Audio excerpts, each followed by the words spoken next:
नमस्कार साथियों, मैं हूं संजय भारद्वाज। बायोट्यूब चैनल में आप सभी का स्वागत है। आज हम पढ़ेंगे मैंग्रोव फॉरेस्ट का जो पिछला क्लास में जो बचा हुआ था उसी पोर्शन को पढ़ेंगे। पिछला क्लास में हम मैंग्रोव फॉरेस्ट के बारे में पढ़े थे कि क्या मैंग्रोव फॉरेस्ट होता है, मैंग्रोव फॉरेस्ट का रोल क्या होता है और मैंग्रोव फॉरेस्ट का डिस्ट्रीब्यूशन किस प्रकार है, इस चीज पर हम चर्चा किए थे। आज हम मैंग्रोव फॉरेस्ट के इन्यूमरेशन यानी कि गणना के बारे में पढ़ेंगे। ठीक है, इसके अलावा इसमें हम आज पढ़ेंगे रीजनरेशन। ठीक है, मैंग्रोव फॉरेस्ट कैसे रीजनरेट किया जाता है, और इसके अलावा मैंग्रोव फॉरेस्ट के रीजनरेशन के अलावा हम इसी में देखेंगे इसका हार्वेस्टिंग, मैंग्रोव फॉरेस्ट का हार्वेस्टिंग, इसके अलावा एफोरेस्टेशन,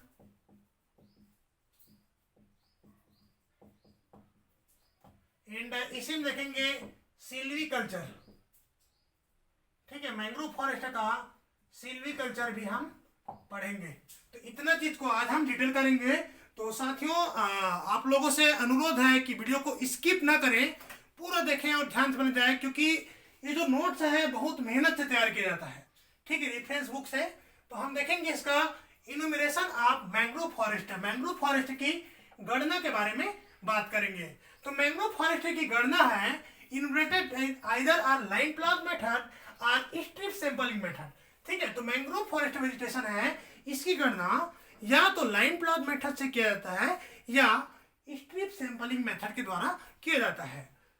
ठीक है, तो इसमें पूछ सकता है कि गणना कौन से विधि के द्वारा किया जाता है, तो आपको इनमें से कोई एक विधि का जो नाम रहेगा उसको आपको टिक करना है। हालांकि डिटेल नहीं पूछेगा, लेकिन मैं थोड़ा सा इसको डिटेल कर दे रहा हूँ। ठीक, कभी कभार फार्मूला को पूछ सकते हैं।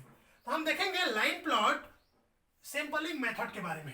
तो देखिए, line are demarcated at 100 metre interval within the lines circular plot of 5.64 metre radius are made at 100 metre apart.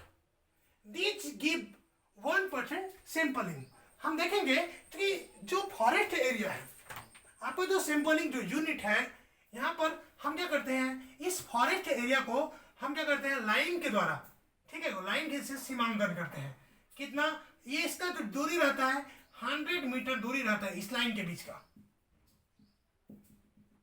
ठीक है, इसके लाइन के जो सीमांकन करते हैं उसके बीच का 100 मीटर दूरी रहता है। इसी में 5.64 की रेडियस की हम क्या करते हैं, जो यूनिट बनाते हैं, और इसी यूनिट से हम सैंपल लेते हैं, जो हमारा कितना होता है जी, 1% सैंपल होता है। और इसी सैंपल का हम जो पार्टिकुलर जो फार्मूला है, इस फार्मूला के आधार पर हम इसका गणना कर लेते हैं। तो फार्मूला को देखिए, number of sampling unit n equal to AP upon A, small a, है ना। तो देखिए यहाँ पास A इक्वल टू क्या होता है, जो पहला जो फार्मूला है, जहां पास A इक्वल टू होता है total area, A equal to total area, और स्मॉल a का होता है area of sampling unit, area of sampling unit. ठीक है, जिस यूनिट का सैंपल लेते हैं उसे को हम स्मॉल a से करते हैं, और टोटल एरिया को कैपिटल A से शो करते हैं। Sampling intensity equal to A upon D1 into DP। ठीक है, तो जहां पर हम देखेंगे D1 इक्वल होता है distance between two line, D1 equal to distance between two line, D1 equal to distance between two line. ठीक है, दो लाइन के बीच की दूरी को हम क्या करते हैं, D1 से शो करते हैं, और DP इक्वल टू होता है distance between plots, DP equal to होता है distance between plots, distance between plots. अब हम देखेंगे, नेक्स्ट देखेंगे जो एक्चुअल जो फॉरेस्ट रहता है, जो सैंपल्स, ठीक है, एक्चुअल फॉरेस्ट एरिया सैंपलेड है ना, सैंपलेड इज इक्वल टू एफ, हम इसे एफ ए से शो करते हैं। जो इक्वल जो फॉरेस्ट एरिया है जहाँ इसका सैंपल लेते हैं उसे एफ ए से शो करते हैं। यानी कि टोटल फॉरेस्ट एरिया, ठीक है, सैंपलिंग इंटेंसिटी गुणित टोटल फॉरेस्ट एरिया से हम एक्चुअल फॉरेस्ट एरिया सैंपल को शो करते हैं। दूसरा है strip sampling method. Strip sampling में देखिए कंटिन्यूअस स्ट्रिप आप uniform with in the land across topographically and drainage pattern cover all over physiographic condition. ठीक है, यहाँ पर हम जो स्ट्रिप जो बनाते हैं, ठीक है, तो यहाँ पर जितने भी इसका जो मॉर्फोलॉजिकल जो कैरेक्टर है उसके आधार पर, मॉर्फोलॉजिकली के आधार पर हम क्या करते हैं, देखिए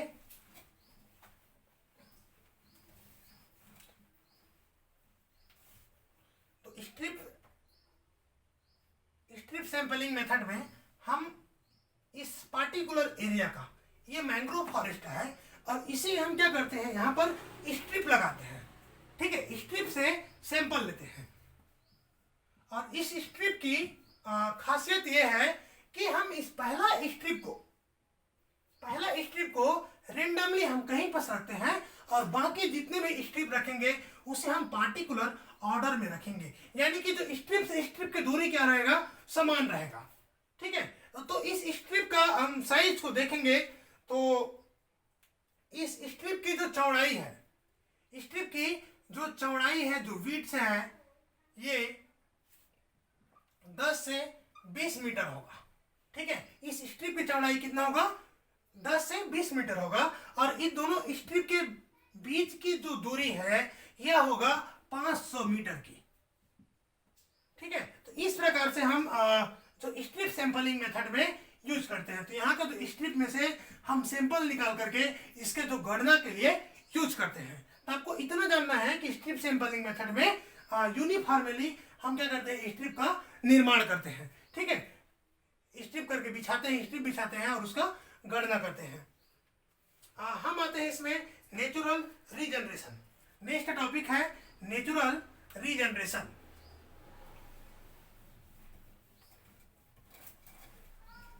तो हम देखेंगे जो मैंग्रोव फॉरेस्ट है यह दो प्रकार की रीजनरेशन यहाँ पर देखने को मिलेगा, एक नेचुरल और दूसरा आर्टिफिशियल।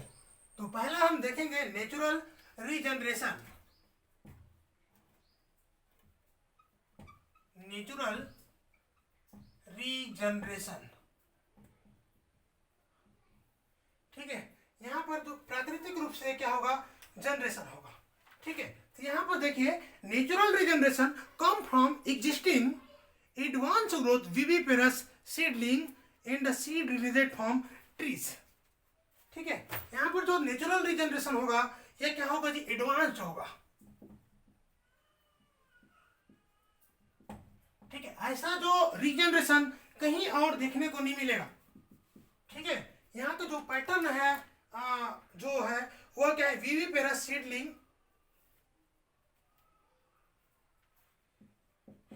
विविपेरस सीडलिंग,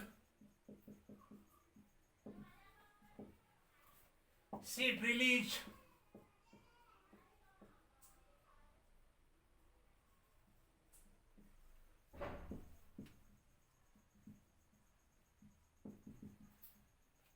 यहाँ पर जो सीड है वो क्या करता है, यहाँ पर ट्री भी यूज कर सकते हैं। ठीक है, तो जो सीधा जो वृक्ष से क्या है, विविपेरस सीडलिंग रिलीज होता है। यहाँ पर डायरेक्ट कोई सीड नहीं गिरता है, क्योंकि यहाँ जो विशेष रूप से हम देखेंगे जो मैंग्रोव जो प्लांट रहता है, ठीक है, ये मैंग्रोव प्लांट्स ये दलदल मुक्त है। ठीक है, यहाँ जमीन दलदल रहता है तो यहाँ कोई अनुकूलन नहीं रहता है कि इसका सीड गिरे तो ये सीड यहाँ जर्मिनेट हो पाए। इस वातावरण में बिल्कुल जर्मिनेट नहीं हो पाता है। तो विविपेरस सीड में यह क्या होता है, जहां पर जो लगता है सीड यहीं पर से जर्मिनेट हो जाता है और जर्मिनेट होने के बाद में यह सीड यहाँ पर आता है। ठीक है, छोटा सा जो यंग जुवेनाइल जो प्लांट बनके नीचे गिरता है, इसी को हम क्या बोलते हैं, विविपेरस सीड बोलते हैं। यहाँ पर जो नेचुरल रीजनरेशन पैटर्न है एडवांस्ड जो पैटर्न है। अब हम देखेंगे इसे हम 3 क्लास में बांटेंगे, छोटे छोटे जो नेचुरल रीजनरेशन है 3 क्लास में बांटेंगे। तो पहला देखेंगे क्लास 1, पहला जी क्लास वन। क्लास वन का देखिए खासियत क्या है, एरिया हैविंग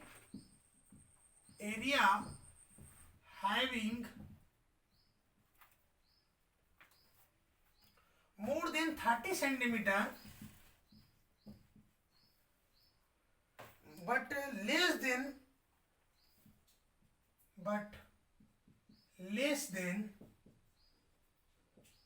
150 सेंटीमीटर। यहाँ पर जो एरिया लेंगे वह क्या है, 30 सेंटीमीटर से बड़ा रहेगा लेकिन 50 सेंटीमीटर से छोटा होगा। Established regeneration.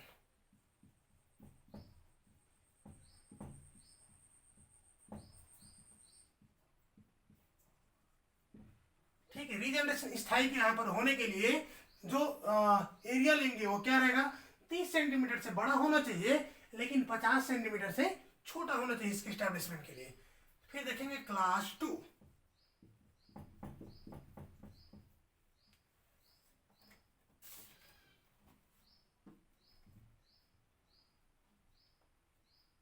क्लास टू की अगर हम बात करें तो area having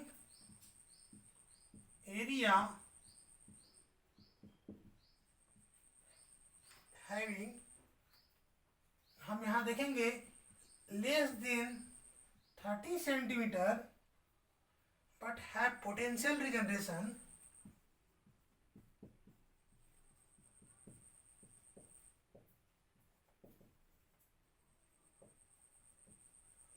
potential regeneration.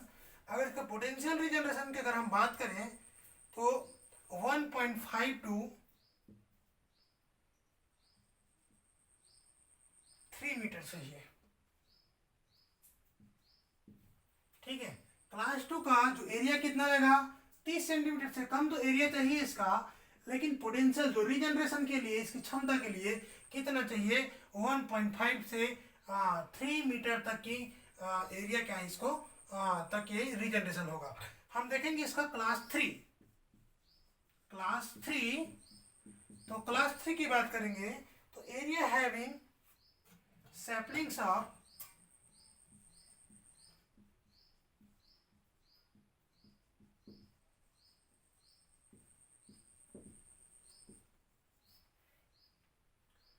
3 to 5 metre. ठीक है, तो ये क्या है, नेचुरल रीजनरेशन है। हम इसी में देखेंगे आर्टिफिशियल रीजनरेशन को। दूसरा हम देखेंगे आर्टिफिशियल रीजनरेशन।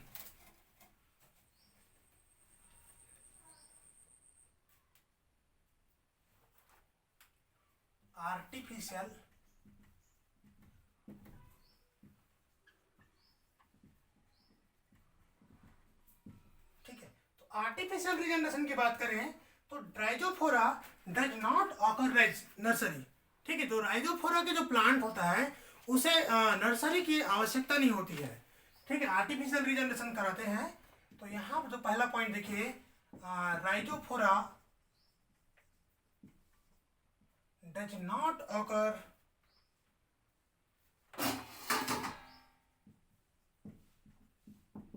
Require nursery. ठीक है, राइजोफोरा को नर्सरी की आवश्यकता नहीं होती है। ठीक है, इन्हें क्योंकि इनका जो सीड क्या रहता है, बड़ा रहता है और जर्मिनेट होकर के वह गिरता है तो पानी में नहीं बहता है। वो सीधा क्या होता है, राइजोफोरा का सीड जब जमीन में गिरता है दलदल में, तो सीधा वो क्या होता है, भाला जैसे गिरता है और इस प्रकार से धंस जाता है। ठीक है, तो इसीलिए इसे कोई नर्सरी की आवश्यकता नहीं होती है। ठीक है, क्योंकि इसका क्या है, जो सीडलिंग्स का जो साइज रहता है वो बड़ा होता है। हम इसी में दूसरा पॉइंट देखेंगे, जो नर्सरी जो वाकर ऑकर्स रहता है। ठीक है, तो स्मॉल सीडेड लाइक,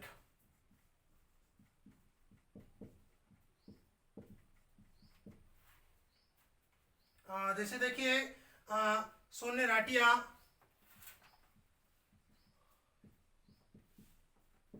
थोड़ा से स्पीसीज मन का जो नाम है कठिन नाम है, थोड़ा सा प्रोनाउंसिएशन में दिक्कत हो सकता है, बाकी वर्ड को देख करके लिख लीजिएगा। एविसेनिया,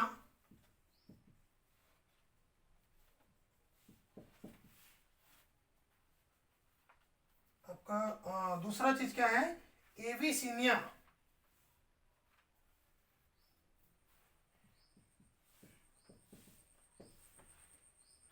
इसके अलावा है इक्जोकारिया।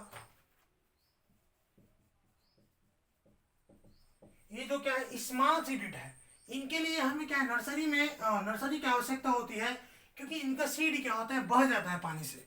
ठीक है, जब टाइड्स जब आता है, ज्वार आता है ना, या जो पानी रहता है हल्के उथले पानी, तो पानी में क्या है, इसका जो सीड है, स्मॉल सीडेड है, इनका जो सीड क्या है, पानी में बह जाता है, वास्ट हो जाता है। इसीलिए क्या हो चाहिए, इनके लिए नर्सरी चाहिए। ठीक है, इसके अलावा है एरियल सीडलिंग ऑफ एविसिनिया।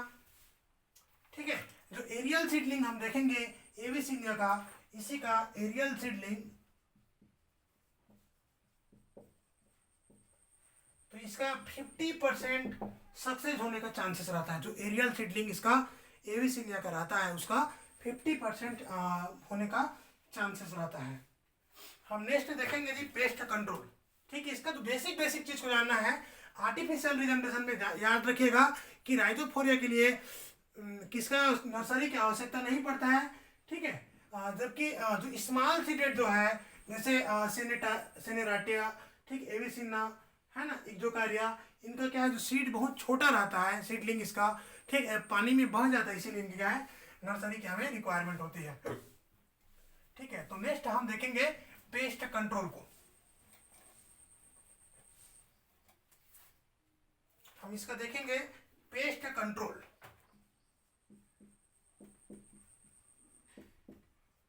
ठीक है, अब देखिए साथियों, दलदली इलाका है, तो प्लांट में जाहिर सी बात है डिसीज तो लगेगा ही। ठीक है, और वहां पर क्या क्या जो नुकसान पहुंचाते हैं उसको हम देखते हैं कि पेस्ट को जो कंट्रोल करने के लिए हम क्या देखिए, मतलब यहाँ पर। ठीक है, तो पहला जो चीजें है देखिए, crepes are threat is they cut succulent. देखिए crepes are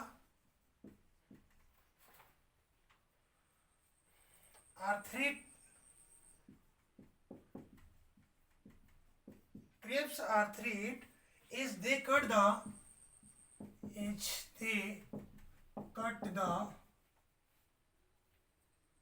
succulent shoot of juvenile regeneration.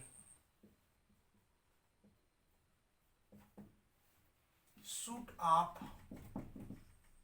juvenile regeneration. ठीक है, जो छोटे जो सकुलेंट जो सूट रहता है, ठीक है, जो मासल जो सूट रहता है, उसे क्या करता है, जो क्रेप्स रहता है, केकड़ा रहता है, ये काट देता है। ठीक है, दूसरा चीज है हम इसमें देखें, सीडलिंग आर, और इसी को बचाने के लिए, क्रेप्स से बचाने के लिए, seedling are placed inside bamboo containers, placed inside bamboo containers.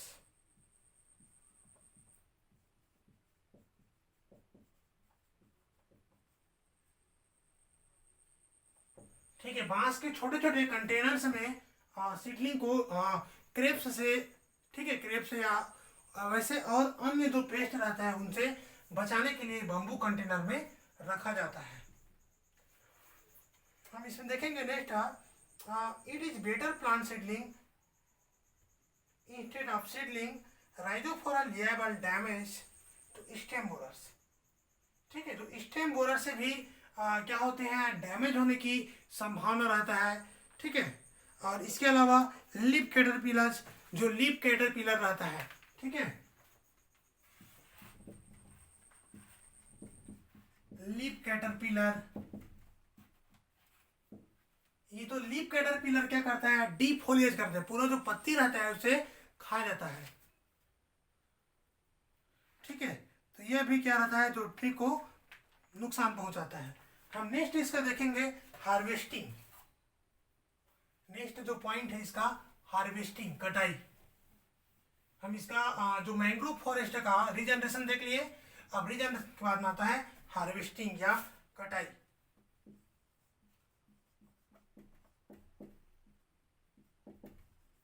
तो हार्वेस्टिंग की अगर हम बात करें, इसका कटाई की,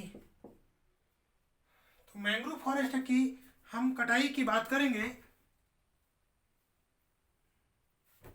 तो देखिए जो मैंग्रोव फॉरेस्ट में विशेष रूप से इसका जो कटाई है, ठीक है, इनमें छोटा छोटा अगर हम देखें तो मैंग्रोव फॉरेस्ट की कटाई देखेंगे तो rotation of mangrove fixed based control of supply and certain service, ठीक है। तो यहाँ जो इसका जो कटाई रहता है, रोटेशन रहता है, वह फिक्स रहता है, ठीक है। इसका जो रोटेशन है फिक्स्ड रहता है। किसके आधार में जी? यह इसका रोटेशन रहता है based on control of supply, based on control of supply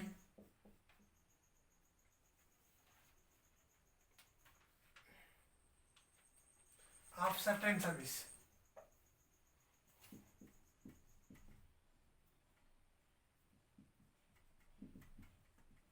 ठीक है। जो कुछ यहाँ पर जो सर्विस रहता है उसके आधार पर क्या है, या इसका रोटेशन है वो फिक्स रहता है मैंग्रोव फॉरेस्ट का।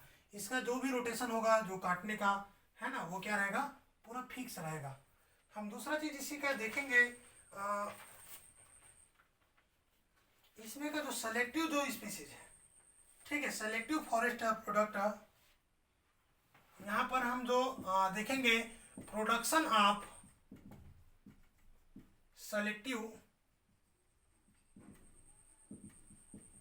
फॉरेस्ट प्रोडक्ट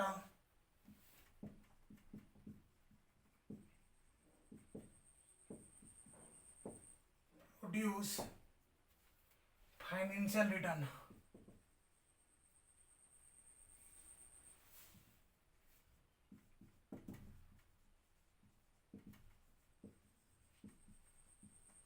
ठीक है। तो जो फाइनेंशियल जो, क्योंकि फॉरेस्टेशन हम करते हैं तो बहुत सारा उसमें जो फाइनेंस हमारा जो हो रहता है, पैसा लगे रहता है, उसी के रिटर्न के लिए, उसी के वापसी के लिए हम क्या करते हैं, जो प्रोडक्शन कराते हैं सेलेक्टिव फॉरेस्ट प्रोडक्ट को, ठीक है, जिससे हमें क्या हो सके, अच्छे लाभ हो सके। इसीलिए हम चयनित जो फॉरेस्ट जो प्रोडक्ट है उसका क्या करते हैं, प्रोडक्शन कराते हैं, ताकि हमें अच्छे लाभ हो सके, ठीक है, अच्छे हमारा जो फाइनेंशियल है वह क्या है, रिटर्न हो सके, ठीक है। देखिए नेक्स्ट है felling is fixed by sequential logging, fixed by sequential logging. तो फीलिंग देखेंगे तो क्या है जी, सीक्वेंशियल जो लॉगिंग जो क्रम योजना है, क्रमिंग लॉगिंग योजना है, ठीक है, plan over space in time, logging plan over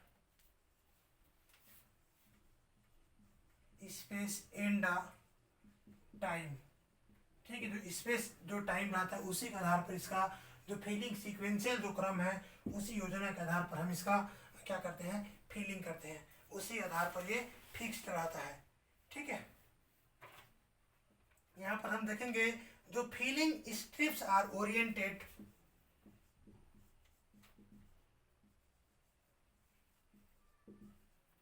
strips are oriented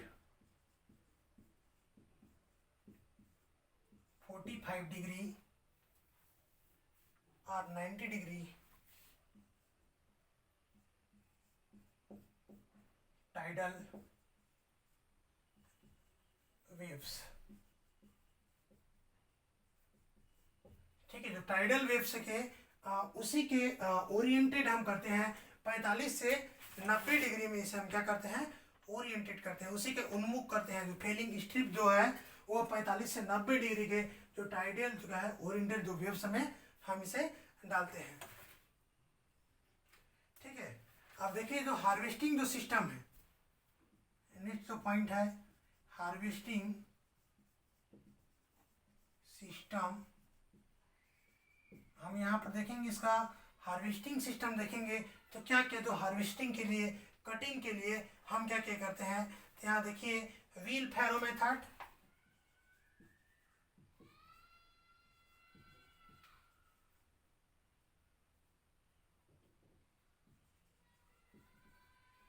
ठीक, ये पूछ देता है हार्वेस्टिंग जो सिस्टम है इसके लिए, जो हार्वेस्टिंग के लिए मैंग्रोव फॉरेस्ट के लिए क्या क्या जो मेथड यूज करते हैं, तो मेथड को ये याद रखिएगा, व्हील फैरो मेथड, ठीक है, ट्राइम वे, ट्राम वे, नोट कर लीजिएगा, ट्राम वे है ना, केनाल्स,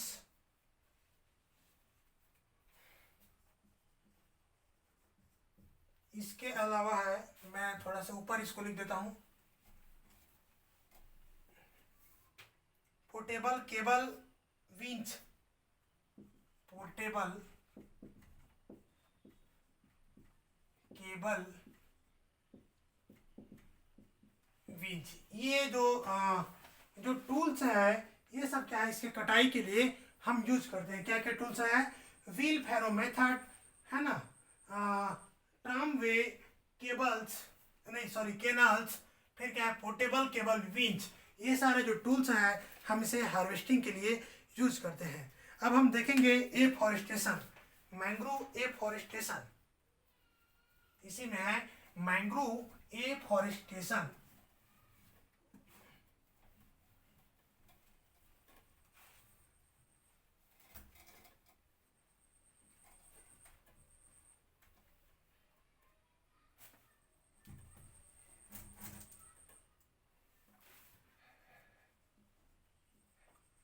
मैंग्रोव एफॉरेस्टेशन,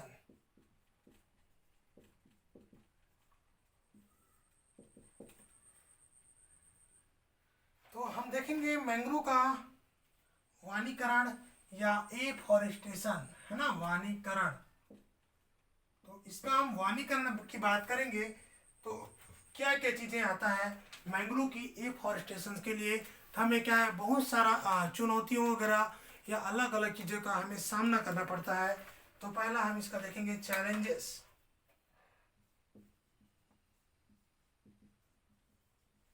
ठीक है, चुनौती क्या क्या है, तो चुनौतियां देखेंगे हम मैंग्रोव फॉरेस्ट के लिए। तो यहां पर देखिए क्या क्या रहता है, एक होता है हाई सैलिनिटी,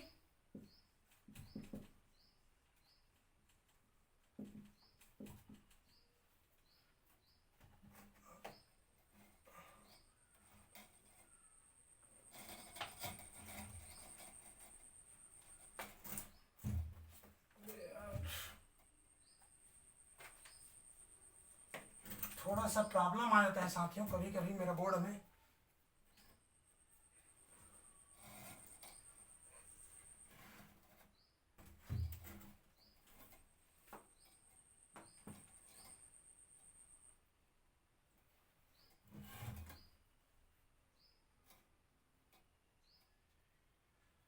ठीक है। तो यहाँ पर क्या क्या जो चैलेंजेस है तो हम इसमें देखेंगे हाई सैलिनिटी, ठीक है, बहुत ज्यादा क्या है लवणीय रहता है यहाँ पास, ठीक है। इसके अलावा है water logged soil, water लोगेट,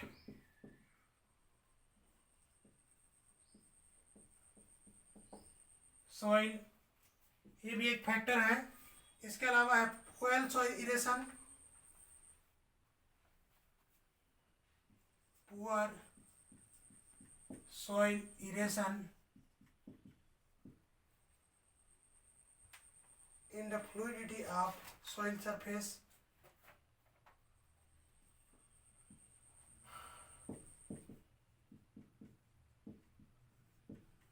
of soil surface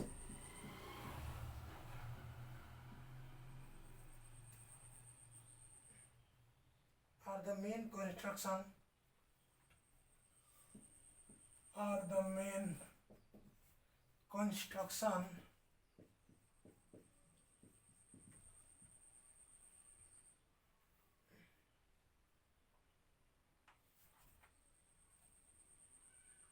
constraints for mangrove afforestation।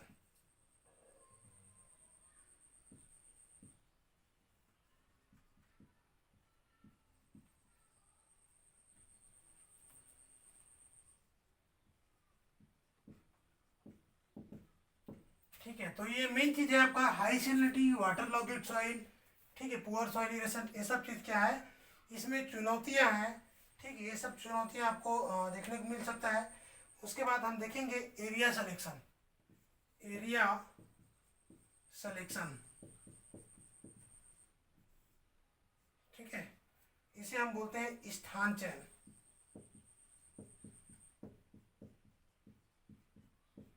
Hindi का इसका वर्ड है साथियों, थोड़ा से टिपिकल रहता है, इसीलिए हम ज़्यादा नहीं यूज करते हैं, है ना, याद करने में भी प्रॉब्लम होता है। तो देखिए जो एरिया सिलेक्शन करेंगे, तो एरिया सिलेक्शन को चयन करेंगे तो हमें ध्यान देना पड़ता है, ठीक है, लोकल पीपल रिक्वायरमेंट्स, लोकल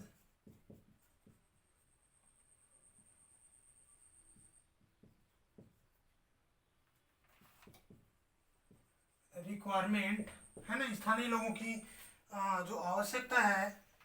इसके अलावा हमें देखते हैं यहाँ पर लिव स्टॉक डेंसिटी,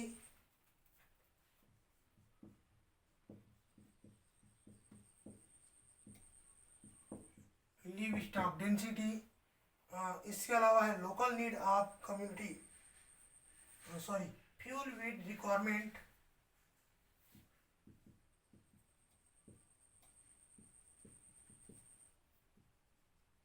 ये सब को देखना पड़ता है। इसके अलावा स्टाफ ओरिएंटेशन, स्टाफ ओरिएंटेशन, ठीक है, क्योंकि स्टाफ का भी होना बहुत ही जरूरी है, ठीक है। तो यहाँ पर जो सभी स्थान सिलेक्शन करते हैं तो वहाँ की स्थानीय लोगों की ज़रूरत, इसके अलावा लिव स्टॉक डेंसिटी, वहाँ पर कितना है डेंसिटी, स्टॉक कितना है, फ्यूल विद रिक्वायरमेंट, जलाऊ लकड़ी कितना हो सकता है वहाँ पास, स्टाफ ओरिएंटेशन कितना है वहाँ पास स्टाफ, ये सारी चीज़ों को ध्यान में रखा जाता है। इसके अलावा हम देखेंगे स्पीसीज सिलेक्शन, स्पीसीज सिलेक्शन, इसे हम बोलते हैं प्रजाति चयन, प्रजाति चयन, ठीक है, प्रजाति का चयन हम देखेंगे। तो यहाँ पर जो मोस्टली प्रजाति का जो चयन करते हैं, यहाँ पर जो मेन जो लोकल नीड है, ठीक है, वहाँ के जो लोकल कम्युनिटी है उसके आधार पर हम यहाँ प्रजाति का चयन करते हैं। तो किस किस प्रकार का, देखिए राइजोफोरा की अगर हम बात करें, प्रजाति चयन हम देखें तो राइजोफोरा की बात करें तो ये रहता है फ्यूलवुड, ठीक है, जलाऊ लकड़ी के लिए उपयुक्त रहता है राइजोफोरा, ठीक है। एविसिनिया की अगर हम बात करें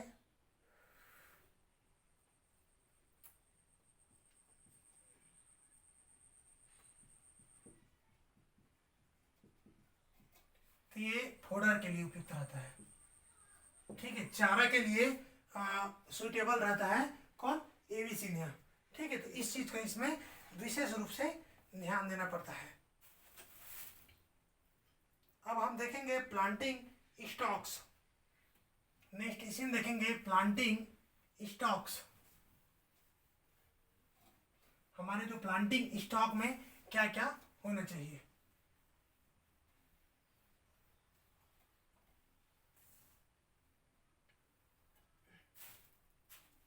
प्लांटिंग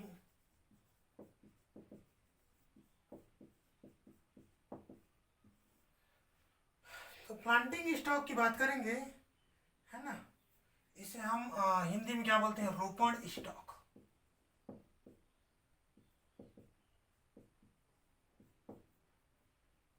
ठीक है। तो रोपण स्टॉक की अगर हम बात करेंगे, ठीक है, तो यहाँ पर 6 महीने से साल भर की पुराना, ठीक है, कितना पुराना प्लांट, 6 मंथ टू 12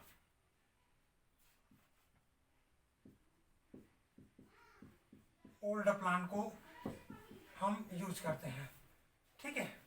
कितना पुराना, 6 महीने से साल भर का जो पुराना रहता है, नेचुरल जो सीडलिंग रहता है, ठीक है, इतना जो नेचुरल सीडलिंग रहता है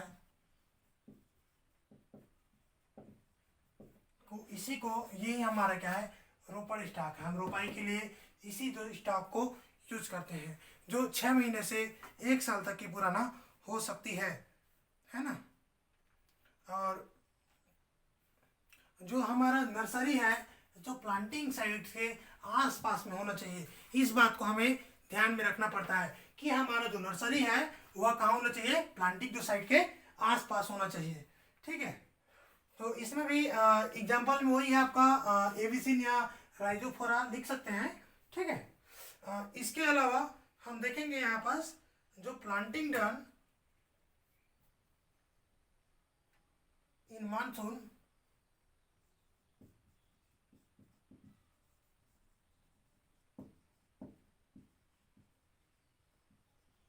ठीक है, मानसून आता है तो हम इसे क्या करते हैं, प्लांटिंग करते हैं इसका। इसके अलावा हम देखें तो जो लो टाइडल एरिया है, ठीक है, कौन सा, लो टाइडल जोन, ठीक है, निचले जो ज्वारी एरिया है वहां पर हम प्लांटिंग करते हैं तो कितना रहता है, 2x2 मीटर के स्पेसिंग यूज करते हैं। ठीक है, इतने जो स्पेस है इसी का स्पेस को हम यूज करते हैं। कितना, 2x2 के जो मीटर के जो बीच है उसी में लो टाइडल जोन्स में हम क्या करते हैं, प्लांटिंग करते हैं।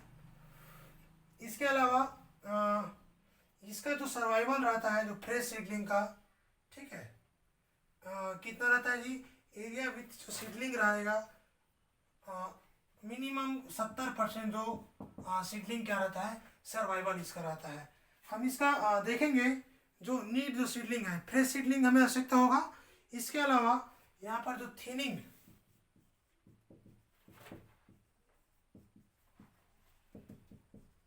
कैरियड आउट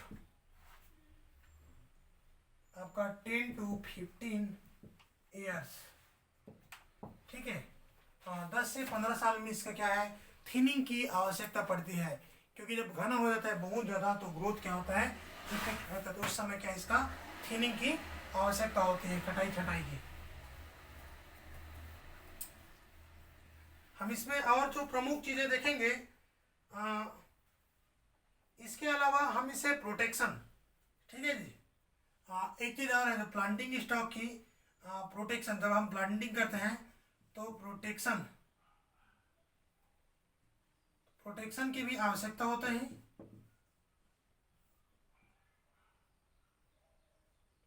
तो प्रोटेक्शन के हम देखेंगे तो विथ इन जो 2 ईयर्स तक, है ना,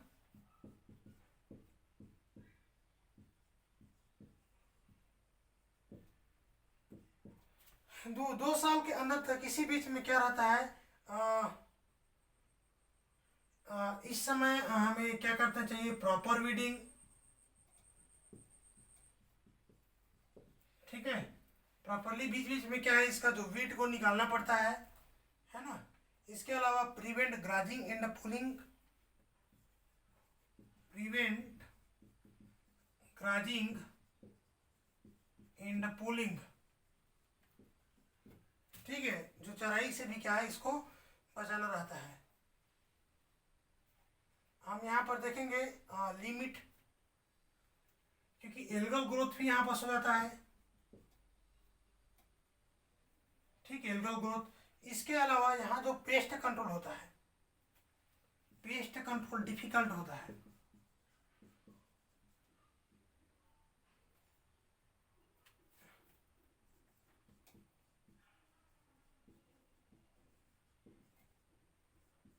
ठीक है, पेस्ट कंट्रोल यहाँ डिफिकल्ट होता है, क्योंकि यहाँ हम जब भी पेस्ट मतलब डालते हैं, इंसेक्टिसाइड दवाई डालते हैं, वह दवाई क्या होता है, धुल करके बह जाता है पानी से, ठीक है, इसीलिए पेस्ट कंट्रोल यहाँ डिफिकल्ट होता है जो प्लांटिंग स्टॉक के लिए। अब हम देखेंगे जो प्लांटिंग स्टॉक के लिए एक तकनीक है जो बहुत ही फेमस तकनीक है, आपको याद रखना पड़ेगा क्योंकि एग्जाम में ये आ सकता है, और उस तकनीक का नाम है फिश बोन तकनीक, ठीक है, फिश बोन तकनीक।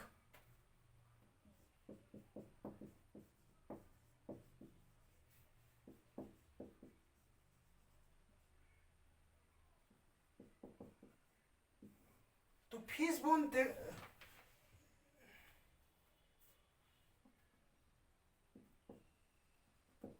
जो फिश बोन हम तकनीक को देखेंगे तो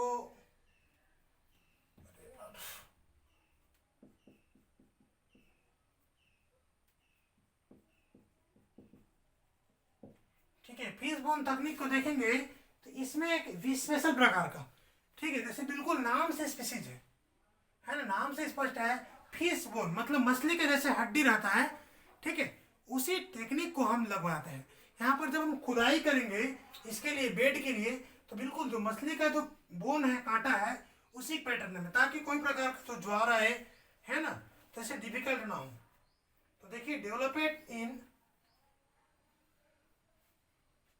यहाँ पर यार ये भी पूछ सकता है कि फिश बोन टेक्निक वह कहाँ डेवलप किया गया था, ठीक है, तो इसका जो आंसर देखिए, डेवलप इन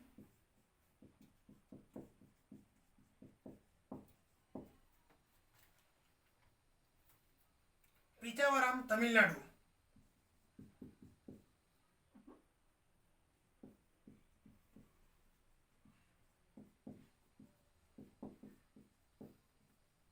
ठीक है, तमिलनाडु का जो पिचावरम में इसका क्या है, डेवलपमेंट किया गया था।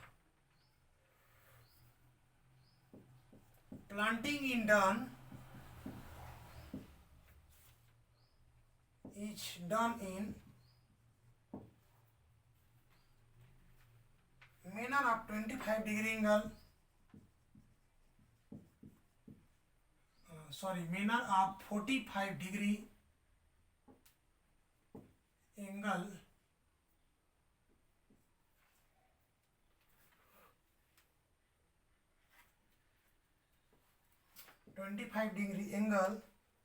to the prevailing tide direction, to the prevailing tide direction,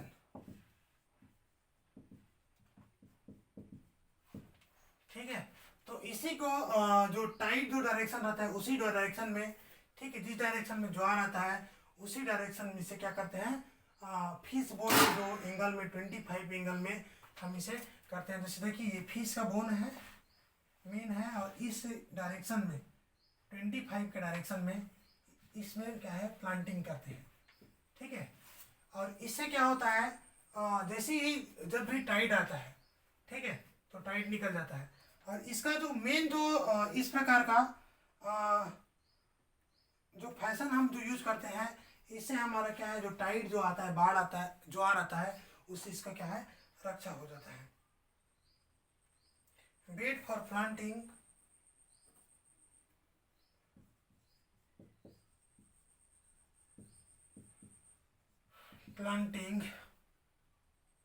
is dug in fishbone fashion,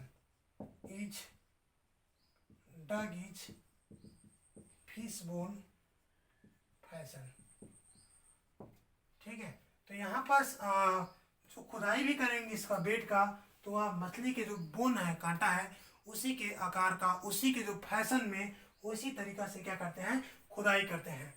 हम इसी में देखेंगे जी, ड्यूरिंग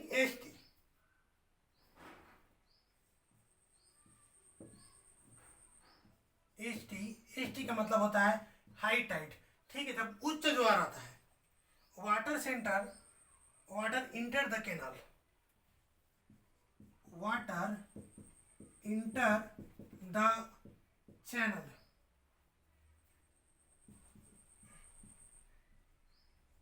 ठीक है, जब हाई टाइड रहता है, ठीक है, बहुत मतलब बड़ा जो उच्च ज्वार आता है, तो चैनल में वाटर इंटर करता है, ठीक है, और ड्यूरिंग लो टाइड,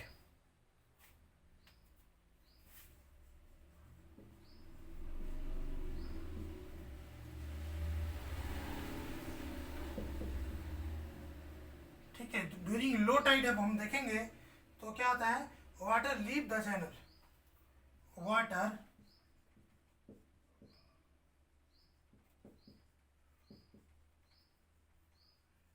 ठीक है, वाटर क्या है, चैनल से बाहर निकल जाता है।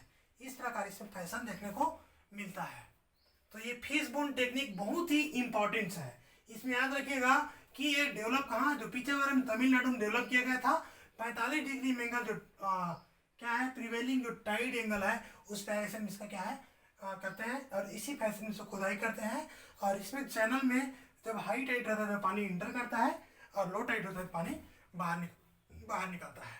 ठीक है, तो इस चीज़ को इसमें याद रखना है। अब हम इसका देखेंगे सिल्वीकल्चर सिस्टम। ठीक है, सिल्वीकल्चर सिस्टम देखेंगे मैंग्रोव का। Silviculture system for mangrove, silviculture system for mangrove. साथियों इसमें ध्यान दीजिएगा कि हमें क्या है, सारा पेपर को बराबर महत्व देना है। ठीक है, सारा पेपर को क्या करना है, बराबर महत्व देना है, बराबर इंपॉर्टेंस देना है। तो ये कभी भी सोचने की गलती मत करना कि फॉरेस्ट्री है तो थोड़ा सा पढ़ना है। ठीक है, आपका हर एक टॉपिक अपने आप में क्या है, बाकी का पूरा एक एक चैप्टर के बराबर है। ठीक है, तो छोटा छोटा जो टॉपिक है या क्या है, थोड़ा सा लंबा चौड़ा रहता है। हम देखेंगे इसका मैंग्रोव फॉरेस्ट में सिल्वीकल्चर को। तो इसका देखेंगे सबसे पहले क्लियर फिलिंग। जो मैंग्रोव कल्चर के लिए जो फॉरेस्ट है उसके लिए हम देख रहे हैं सिल्वीकल्चर। तो इसका जो पहला है क्लियर फिलिंग।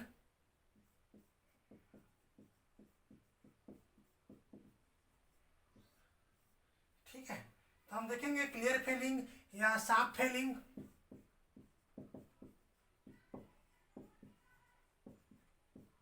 है ना, क्लियर फेलिंग या साफ फेलिंग के बारे में देखेंगे। तो इसमें देखिए, suitable for species Rhizophora with strong light demanding species. ठीक है, जो क्लियर फीलिंग रहता है ये किसके लिए रहता है, यह सुइटेबल रहता है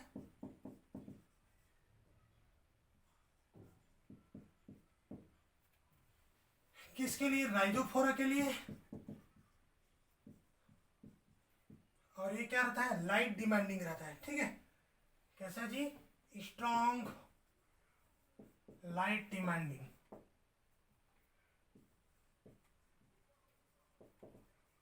ठीक है, जो हाई लाइट के क्या डिमांड करने वाले रहते हैं। जो क्लियर फेलिंग क्या है, इसके लिए स्ट्रॉन्ग रहता है राइजोफोरा के लिए। ठीक है, that can विस्टेड component open area. ठीक है, यहाँ पर जो ओपन एरिया में हम जो राइजोफोरा का करते हैं। ठीक है, साफ फेलिंग। दूसरा है, यहाँ पर हम इस बात को ध्यान रखते हैं, रिटेंशन ऑफ 7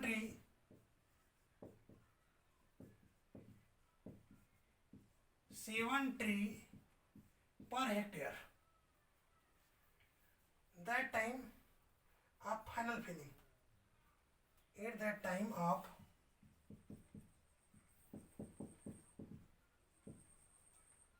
फाइनल फिलिंग।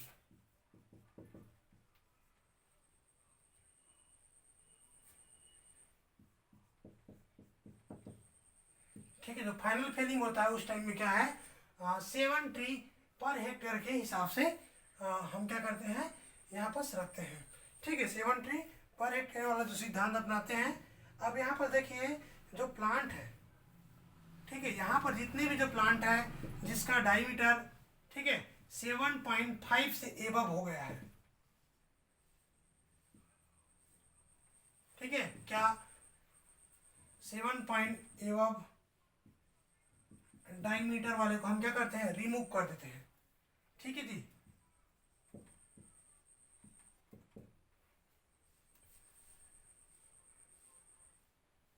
हम यहाँ देखते हैं जो क्लियर फिलिंग में कि जो प्लांट्स है उसका जो डायमीटर है, उसकी जो मोटाई है वह 7.5 सेंटीमीटर जो रहता है, ये सेंटीमीटर में याद रखिएगा। ठीक, उसे हम क्या करते हैं, रिमूव कर देते हैं। ठीक है, और इसके अलावा हम देखेंगे यहाँ पर जो नेरो बेल्ट है,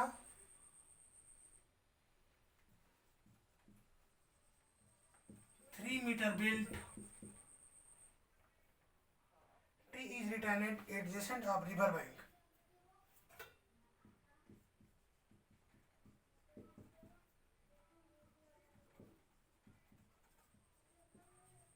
Adjacent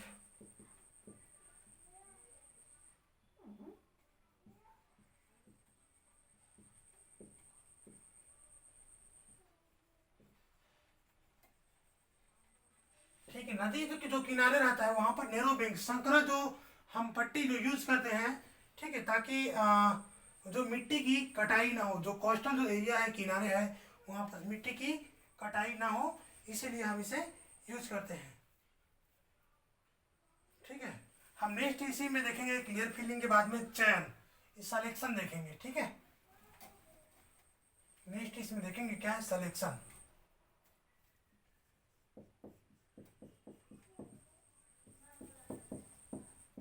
चयन की बात करेंगे तो चयन में देखिए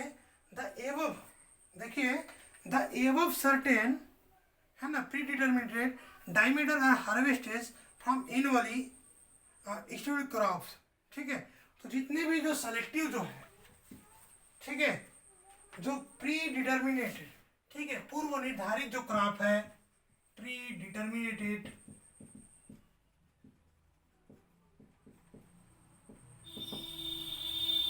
हार्वेस्टेड एनुअली।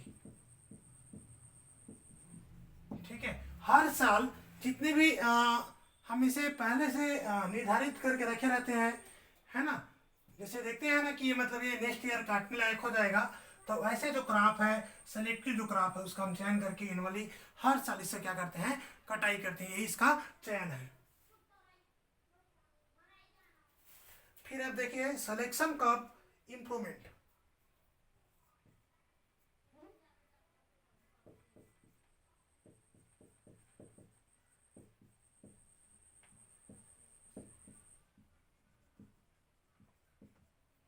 तो सिलेक्शन क्रॉप इंप्रूवमेंट की अगर हम बात करें, इनमें देखिए mangrove in Sundarban,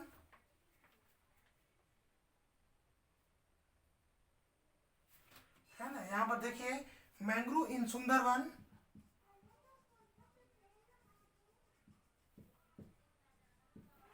Sundarban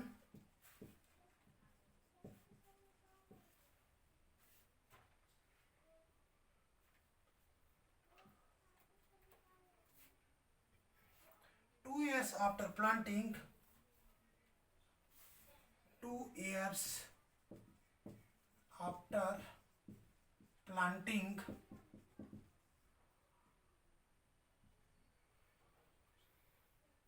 are managed under a selection, are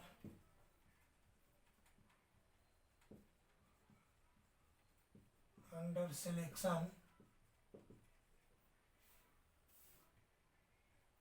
crop improvement system।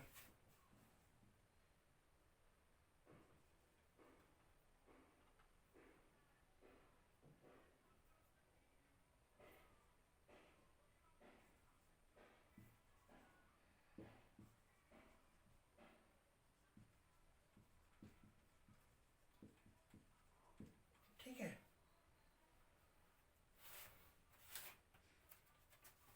इसी में एक पॉइंट और है, separate annual crop are laid out, separate annual crop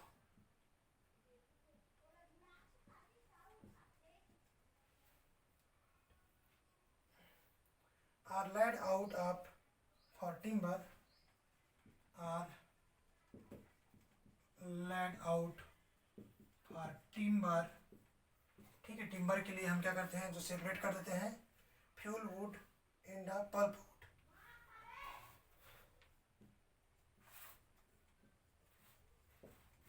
and pulp would, ठीक है, इसके लिए हम क्या करते हैं, सेपरेट कर देते हैं,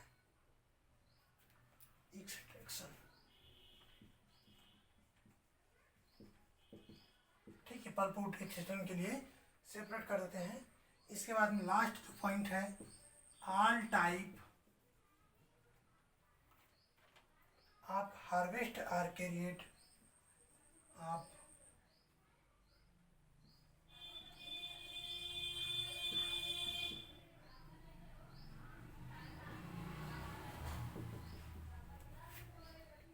out one each once in